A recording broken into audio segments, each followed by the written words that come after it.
What frustrates me is like, how much are we taking away from the illicit market? There's no government that is really looking at that as a success factor. Why is that?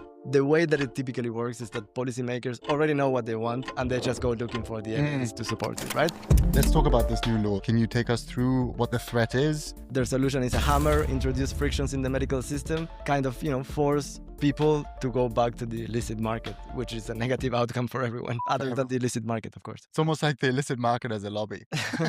What is the outcome that they actually want? I don't know. That's a really good question. Too many patients are having access to cannabis. That must be wrong. At least that's the thinking of some policymakers.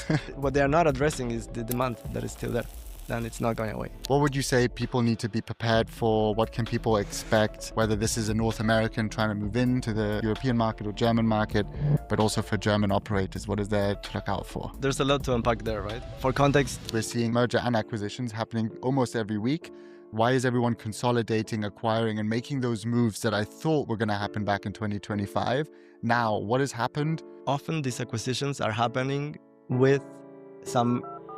No, so it makes so much sense. I'm originally from Uruguay and I moved to Germany back in 2013 to do a master's degree in public policy, focused on drug policy in particular. Then I became quite known in the industry for my work at MJB's Daily, and shortly after I started working for an investment company with a mandate to invest in the European cannabis industry, particularly in Germany. Became a CFA charter holder. Anything you're excited about? I'm fully back in the cannabis industry now. Everything is interesting in the cannabis industry.